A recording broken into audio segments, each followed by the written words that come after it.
नमस्कार, मैं तेज बहादुर आज आपके सामने फिर उपस्थित हूँ कक्षा 11 की भौतिक विज्ञान की वीडियो लेकर। प्यारे बच्चों, कल हमने भौतिक विज्ञान में पहले चैप्टर भौतिक जगत के बारे में आपको बताया था कि भौतिक जगत जो है इस संसार से, पृथ्वी से, प्रकृति से कितना संबंध रखता है। तो इसके आगे आज हम भौतिक जगत में ही कुछ फंडामेंटल फोर्स के बारे में बात करेंगे, जिन्हें हम प्रकृति के मूल बल कहते हैं।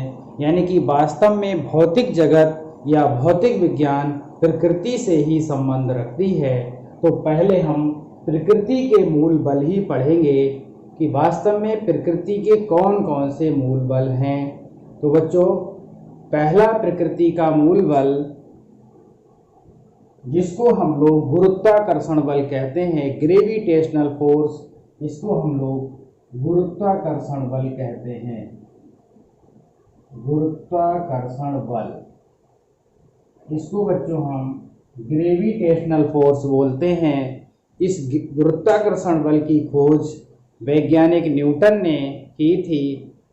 गुरुत्वाकर्षण बल की खोज के बाद बहुत सारे सिद्धांत, बहुत सारे प्रयोग संभव हुए हैं। प्राचीन काल में तो ना ही सैटेलाइट, ना ही कोई प्रक्षेपण यान कुछ संभव हो ही नहीं पाया, क्योंकि गुरुत्वाकर्षण बल नहीं था। तो सबसे पहले न्यूटन ने एक दिन सेब के पेड़ के नीचे बैठ करके, जब सेब उनके पास अचानक गिरा तो उन्होंने गुरुत्वाकर्षण नियम की खोज की। तो बच्चों, क्या होता है गुरुत्वाकर्षण, देखते हैं। सबसे पहले इसमें दो द्रव्यमान m1/m2 लेंगे। दोनों द्रव्यमानों के बीच की दूरी r होती है, तो इनके बीच लगने वाला आकर्षण बल इनके द्रव्यमानों के गुणनफल के समानुपाती होता है। यानी कि कोई भी दो द्रव्यमान ले लेंगे m1 m2, तो इनके बीच लगने वाला आकर्षण बल इनके द्रव्यमानों के गुणनफल के समानुपाती और इनके बीच की दूरी r के वर्ग के व्युत्क्रमानुपाती होता है। इन दोनों समीकरणों को लेंगे तो एक नया समीकरण बनेगा m1 m2/r² या F बराबर g m1 m2/r²। यही गुरुत्वाकर्षण का नियम है। जहाँ पर g एक नियतांक है, इसे गुरुत्वाकर्षण नियतांक कहते हैं। इस g का मान भी एक वैज्ञानिक थे, कैवेंडिश, उन्होंने अपनी प्रयोगशाला में इस g का मान भी निर्धारित किया था। 6.67 गुणा 10⁻⁻11 न्यूटन इंटू मीटर स्क्वायर प्रति किलोग्राम स्क्वायर। ये g की वैल्यू भी कैवेंडिश ने बताई थी।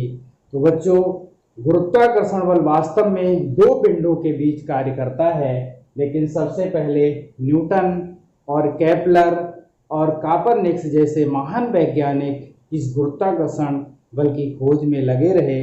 तो उन्होंने वास्तव में सबसे पहले, अगर टाइको ब्राहे या कॉपरनिकस की बात करें, तो उन्होंने गुरुत्वाकर्षण नियम की खोज के लिए यहाँ तक कि कह दिया कि पृथ्वी जो है उसके चारों ओर सूर्य परिक्रमा करता है। लेकिन वास्तव में ऐसा नहीं है, सूर्य कभी भी परिक्रमा नहीं करता, हमारी पृथ्वी ही सूर्य के चारों ओर परिक्रमा करती है। क्यों, ऐसा क्यों है? क्योंकि सूर्य पृथ्वी को लगातार आकर्षित कर रहा है और सूर्य पृथ्वी की ओर गुरुत्वाकर्षण बल, अट्रैक्शन फोर्स लगा रहा है। इसी कारण पृथ्वी और सूर्य के बीच लगातार आकर्षण बल लगा है और पृथ्वी सूर्य के चारों ओर लगातार चक्कर लगाती है और एक चक्कर में 1 वर्ष का समय लेती है। इसी प्रकार चंद्रमा भी सूर्य के चारों ओर, चंद्रमा पृथ्वी के चारों ओर लगातार चक्कर लगाता है और इसी के चंद्रमा और पृथ्वी के बीच भी एक गुरुत्वाकर्षण बल आरोपित होता है। दूसरा हमारा मूल बल है बच्चों, जिसे हम विद्युत चुंबकीय बल कहते हैं। जैसे अभी हमने गुरुत्वाकर्षण बल पढ़ा, सेम उसी प्रकार से विद्युत चुंबकीय बल है, लेकिन यहाँ पर दो आवेश होते हैं Q1 और Q2। ये भी एक दूसरे से r दूरी पर रखे होते हैं, तो इनके बीच लगने वाला आकर्षण या प्रतिकर्षण बल इनके आवेशों के गुणनफल के समानुपाती होता है और इनके बीच की दूरी के वर्ग के व्युत्क्रमानुपाती होता है। जिस प्रकार अभी हमने गुरुत्वाकर्षण बल पढ़ा, वहाँ पे दो द्रव्यमान थे, लेकिन यहाँ पर दो आवेश हैं।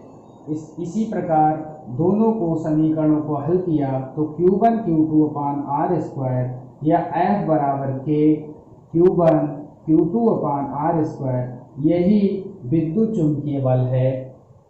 प्यारे बच्चों, विद्युत चुंबकीय बल की खोज के लिए बहुत कुछ करना पड़ा वैज्ञानिकों को। सबसे पहले आज से 2600 वर्ष पहले की बात है, तो यूनान के एक दार्शनिक थे जिन्होंने एक बार अंबर, आज तो अंबर को हम लोग इलेक्ट्रॉन कहते हैं, तो अंबर नाम के पदार्थ को जब फर से रगड़ा, फर भी हो सकता है, रेशम हो सकता है या कांच, लेकिन उन्होंने जब फर से रगड़ा तो उन्होंने देखा कि फर आवेशित हो गई थी। यानी कि फर को जब कागज के छोटे छोटे टुकड़ों के पास लाया गया तो छोटे छोटे टुकड़े जो थे वो एक दूसरे की ओर खींच रहे थे। इससे उन्होंने निष्कर्ष निकाला था कि दोनों को आपस में रगड़ने से इनके अंदर आवेश उत्पन्न हो गया। लेकिन दार्शनिक सेल्स जो थे उस समय बहुत कम प्रयोग हो पाने के कारण वहाँ पर सही तरह से डिफाइन नहीं कर पाए।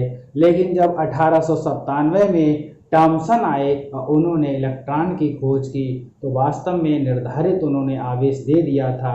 और उसके बाद प्रोटॉन, न्यूट्रॉन, बहुत सारे कणों की खोज हुई और उसके बाद फिर आवेश के बारे में ठीक तरह से डिफाइन हो पाया। और जब आवेश की खोज हो गई उसके बाद ही विद्युत चुंबकीय बल की स्थापना की गई। तो विद्युत चुंबकीय बल में भी दोनों आवेश ही होते हैं, तो आवेशों के बीच लगने वाला जो बल होता है वो दोनों के आवेशों के गुणनफल के समानुपाती और बीच की दूरी के वर्ग के व्युत्क्रमानुपाती होता है। बच्चों, तीसरा मूल बल हम लोग पढ़ेंगे। तो तीसरे मूल बल को हम लोग सबसे पहले जानेंगे, प्रबल नाभिकीय बल होता है। प्रबल नाभिकीय बल ये सबसे ज़्यादा बल है कि प्रबल नाभिकीय बल क्या होता है। नाभिक में बच्चों प्रोटॉन होते हैं और न्यूट्रॉन होते हैं। आपको पता होगा कि प्रत्येक तत्व जो है परमाणु से मिलकर बना होता है और परमाणु में केंद्र में क्या होता है, एक धनावेशित नाभिक होता है और नाभिक में क्या होते हैं, प्रोटॉन और न्यूट्रॉन पाए जाते हैं। तो प्रोटॉन और न्यूट्रॉन जिस बल से बंधे होते हैं उसी बल को हम लोग प्रबल नाभिकीय बल कहते हैं। प्रबल नाभिकीय बल ये सबसे ज्यादा शक्तिशाली बल है, प्रबल नाभिकीय बल। यानी कि हम सीधे कहेंगे कि नाभिक के अंदर प्रोटॉन और न्यूट्रॉन जिस बल से बंधे होते हैं उसी को हम प्रबल नाभिकीय बल कहते हैं। नाभिक में प्रोटॉन और न्यूट्रॉन ही क्यों होते हैं, क्योंकि नाभिक धनावेशित पार्टिकल होता है और प्रोटॉन के अंदर चार्ज पॉजिटिव होता है 1.6 × 10⁻⁻19 कूलम, जबकि न्यूट्रॉन उदासीन पार्टिकल होता है। चौथा मूल बल बच्चों हम लोग पढ़ेंगे दुर्बल नाभिकीय बल।